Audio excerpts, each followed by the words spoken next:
안녕하십니까? 축구를 진심으로 사랑하시는 여러분, 김준석 해설위원입니다. 다가오는 6월 월드컵 아시아 예선의 운명이 걸린 중요한 일전이 다가오고 있습니다. 모두가 대한민국의 선전을 기대하고 있지만 오늘 제가 여러분과 함께 집중해볼 국가는 바로 중국입니다. 지금 중국 축구가 처한 현실은 단순한 부진이 아닙니다. 정말 믿기지 않아요. 부상, 전술 혼란, 조직력 부족, 팬들의 불신까지 그야말로 총체적 난국입니다. 한마디로 정리하자면 혼돈과 절망이라는 단어가 가장 어울립니다. 경기는 안 풀리고 선수는 다치고 감독은 고민뿐이고 심지어 팬들마저 등을 돌리고 있는 상황. 그런데 문제는 이게 단순히 운이 없는 게 아니라는 겁니다. 분명한 원인이 있습니다. 오늘 이 시간 저 김준석이 그 원인을 낱낱이 파헤쳐 드리겠습니다. 끝까지 함께 해주세요. 자, 이제 본격적으로 시작해 보겠습니다. 지금 중국 축구 대표팀이 겪고 있는 첫 번째 큰 문제는 바로 주요 선수들의 줄부상입니다. 단순히 한두 명이 다친 게 아닙니다. 팀의 뼈대가 송두리째 흔들릴 정도로 핵심 자원들이 빠져 있는 상황입니다. 네, 가장 먼저 수비의 핵심이었던 장광타이. 이 선수는 지난 3월 사우디와의 A매치 이후 근육 피로성 손상으로 계속 자리를 비우고 있습니다. 자, 수비의 중심축이 무너지면 어떤 일이 벌어지는지 우리는 이미 지난 경기에서 봤습니다. 전체적인 라인이 흔들리고 강역이 벌어지고 결국 상대의 공격에 속수무책으로 당하게 되죠. 더 큰 문제는 장광타이의 회복 시기조차 불투명하다는 것입니다. 6골 예선까지 시간이 많지 않은데 그의 몸 상태가 준비될 수 있을지 아무도 장담할 수 없습니다. 수비 라인에 이런 구멍이 생겼다면 감독 입장에선 정말 머리가 터질 겁니다. 여기에 공격 라인은 어떨까요? 중국 공격에 절대적인 에이스, 무레이, 상하이 상강에서 부상 복귀를 하긴 했지만 경기를 보면 뭔가 달라졌습니다. 뛰는 동선, 결정력, 스피드, 예전에 그 날카로움이 사라졌다는 평가가 많습니다. 팬들도 불안해합니다. 회복했다라고는 하지만 진짜 100% 컨디션일지? 솔직히 안전하게 보기 어렵습니다. 그 외에도 바이허라마, 이 선수는 징계 후 복귀했는데 경기 감각이 완전히 떨어진 상태입니다.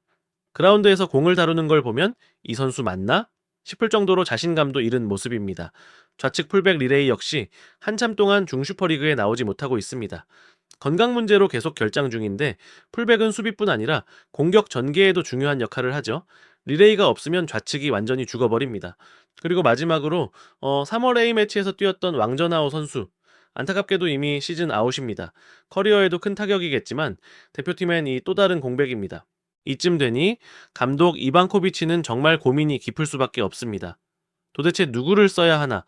말 그대로 선수 뽑는 게 로또처럼 느껴질 상황입니다. 중국 팬들 사이에서도 이런 목소리가 나옵니다. 변명하지 마. 속지 않을 거야.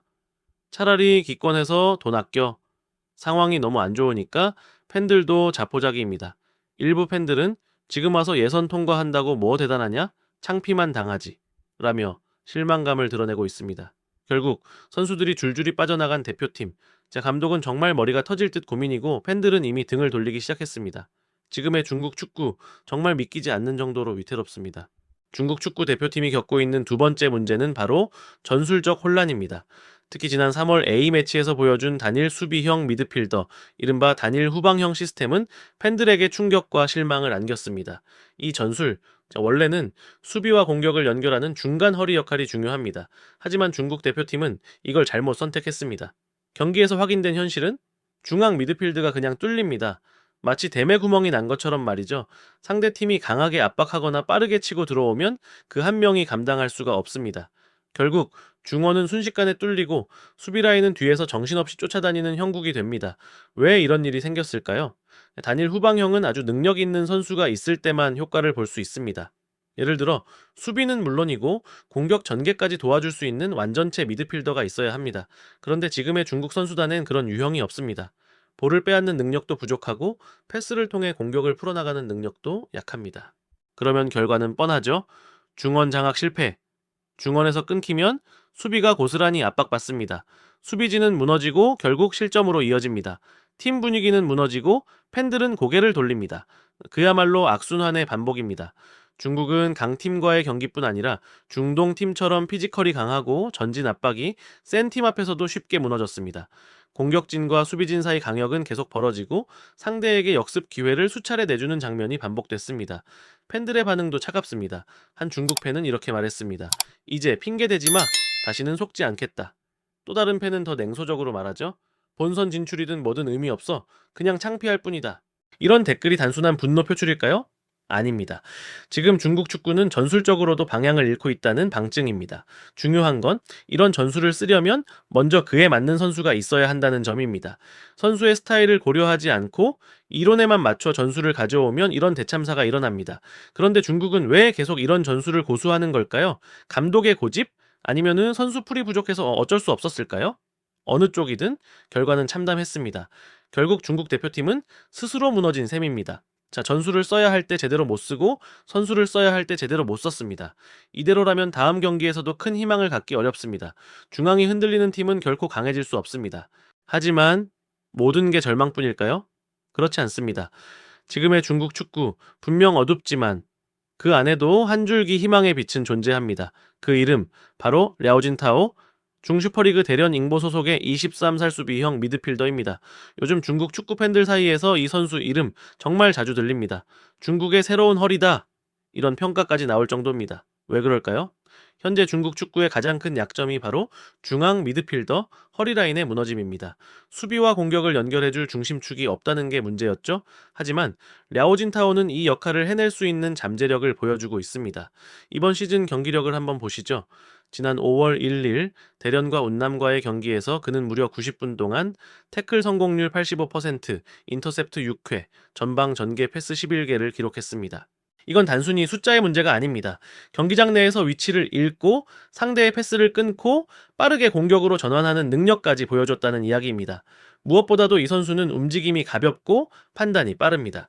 예전 중국 미드필더들과는 확실히 다릅니다. 경기를 읽는 눈, 그리고 순간적인 돌파력까지 갖춘 정말 보기 드문 스타일의 선수예요. 자, 만약 이 선수가 국가대표팀에 합류한다면 지금처럼 흔들리는 미드필드를 붙잡아줄 생명줄이 될 수 있습니다. 팬들 사이에서도 기대감이 점점 커지고 있죠. 하지만 여기서 중요한 건 한 명으로는 절대 부족하다는 겁니다. 축구는 팀 스포츠입니다. 아무리 뛰어난 선수가 있어도 시스템이 무너지면 아무 소용이 없어요. 지금 중국 대표팀에 필요한 건 단순한 스타가 아니라 전체적인 리빌딩, 즉 시스템부터 전술, 밸런스까지 완전히 새롭게 설계해야 한다는 점입니다. 랴오진타오는 시작일 수 있습니다. 하지만 그가 빛나기 위해선 그를 중심으로 한 조직력과 지원 체계가 필요합니다. 중국 축구, 이제는 진짜 고민해야 합니다. 한두 명의 영웅으로는 바꿀 수 없습니다. 뿌리부터, 시스템부터, 축구 철학부터 바꿔야 합니다. 그리고 그 첫 단추가 어쩌면 바로라는 이름일지도 모릅니다. 이제 우리는 냉정하게 바라봐야 합니다. 중국 축구가 지금 겪고 있는 문제는 결코 선수 개개인의 부진 때문만이 아닙니다. 문제는 시스템입니다. 주전 선수가 부상으로 이탈하면 그 자리를 메울 백업이 없습니다. 왜냐고요? 기초부터 키워온 선수가 없기 때문입니다. 전술이 실패하면 새로운 전략으로 유연하게 대처해야 하죠. 그런데 중국 대표팀은 그런 융통성이 거의 없습니다. 감독의 전술은 단조롭고 선수들은 기계처럼 움직일 뿐입니다. 그러다 보니 경기가 풀리지 않으면 심리적으로 무너집니다. 팬들의 불만은 점점 커지고 그 불만이 선수들에게 압박으로 돌아오죠. 실제로 최근 중국 팬들 사이에서는 이런 말이 나옵니다. 이젠 3류팀과 싸워서 비기기만 해도 다행이다. 아시아 3류 수준이라니 진짜 한심하다. 이건 단순한 분노가 아닙니다. 오랜 시간 누적된 실망, 그리고 포기감이 섞여 있는 겁니다. 도대체 어디서부터 잘못된 걸까요? 중국 축구는 그동안 유소년 육성을 등한시해 왔습니다. 단기적인 성과에만 집중하다 보니 기초 체계는 뿌리부터 무너져 버린 거죠. 또한 전술의 다양성, 경기 운영 능력, 선수 육성 시스템조차 제대로 갖춰져 있지 않습니다. 이대로라면 아무리 좋은 선수가 나와도 결국 혼자만의 힘으로는 아무것도 바꿀 수 없습니다. 축구는 시스템의 스포츠입니다. 개인의 재능보다 그 재능을 키우고 연결해줄 구조가 중요합니다. 결국 중국 축구가 진짜로 바뀌기 위해선 선수보다도 스타보다도 축구의 뼈대를 바꾸는 작업이 먼저 이루어져야 합니다. 다시 말해 지금 중국 축구의 위기는 경기의 패배가 아니라 시스템 실패의 결과입니다. 이걸 인정하지 않는다면 앞으로도 같은 실수가 반복될 뿐입니다. 자, 오늘 우리는 중국 축구 대표팀이 어떤 위기 속에 놓여 있는지를 하나하나 짚어봤습니다. 하지만 오늘의 이야기는 단순한 비판이 아닙니다. 변화를 향한 마지막 경고, 그리고 성장을 위한 기회입니다. 지금 중국 축구는 선택의 순간에 서 있습니다. 허약한 허리를 강화하고 뒤틀린 시스템을 다시 짜고 경직된 전술을 유연하게 바꿔야 비로소 한 걸음이라도 나아갈 수 있습니다.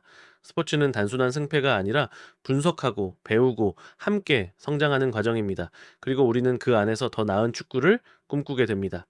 함께 해주신 여러분, 진심으로 감사합니다. 다음 분석 영상에서 더 깊이 있는 이야기로 찾아뵙겠습니다. 김준석 해설위원이었습니다. 구독과 좋아요, 알림 설정까지 꾹 눌러주세요. 여러분의 클릭 하나가 저희 축구 콘텐츠를 더욱 풍성하게 만듭니다.